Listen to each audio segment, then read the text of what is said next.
Michel Onfray est né dans une famille de paysans pauvres de Normandie, où son père travaillait dans les champs et sa mère était ouvrière. La vie rude de la campagne française dans les années 1960 ne laissait pas à ses parents suffisamment de temps ni de conditions pour s'occuper pleinement de leurs enfants. À l'âge de 10 ans, sa famille décide de l'envoyer dans un pensionnat catholique à Dieppe, une solution populaire à l'époque pour les familles rurales qui n'ont pas les moyens d'emmener leurs enfants à l'école tous les jours.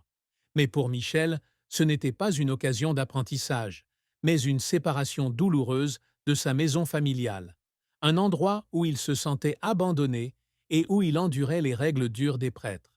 Dans son autobiographie La puissance d'exister et dans de nombreux écrits ultérieurs, il raconte que son séjour à Giel fut une période de solitude, d'oppression et de peur, où il fut privé de son enfance et contraint de vivre dans un environnement qu'il considérait comme artificiel et cruel.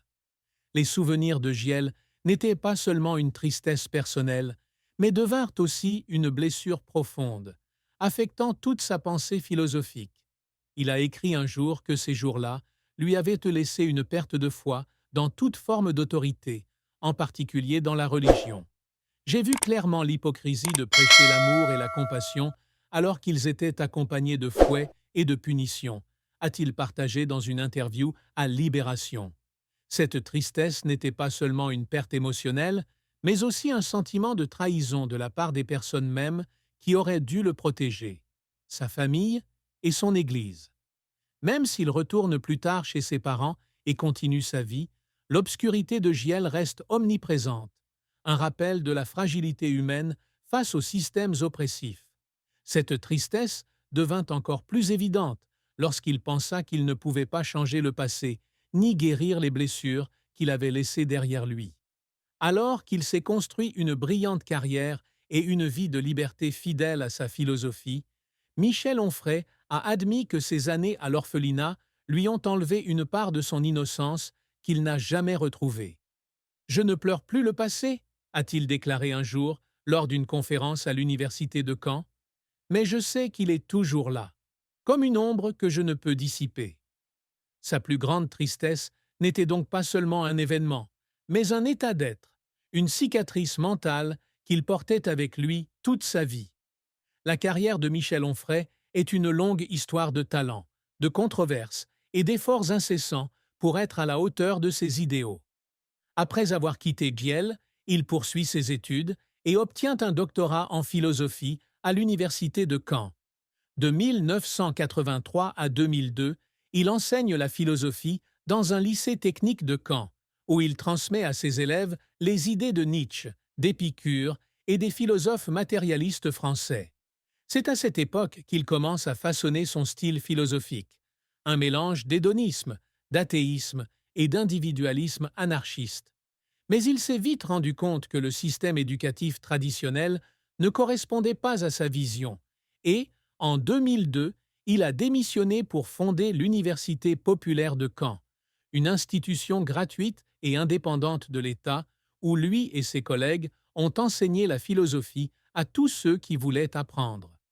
Le plus grand succès de la carrière de Michel Onfray fut probablement la publication du Traité d'athéologie en 2005. Le livre, traduit en anglais sous le titre Atheist Manifesto, The Case Against Christianity, Judaism and Islam, devint rapidement un best-seller en France et en Italie, avec plus de 230 000 exemplaires vendus en édition reliée rien qu'en France. Cette œuvre n'est pas seulement une déclaration de guerre contre les trois grandes religions monothéistes, mais aussi un puissant appel à la raison, au plaisir et à la liberté individuelle. Elle a porté le nom d'Onfray au-delà des frontières de la France, faisant de lui l'un des philosophes contemporains les plus célèbres au monde. Il a encore consolidé sa réputation avec la série en 9 volumes Contre-histoire de la philosophie, publiée entre 2006 et 2009, dans laquelle il a exploré des courants philosophiques négligés tels que le matérialisme, l'hédonisme et l'existentialisme radical. Mais sa carrière n'a pas été sans échecs et controverses.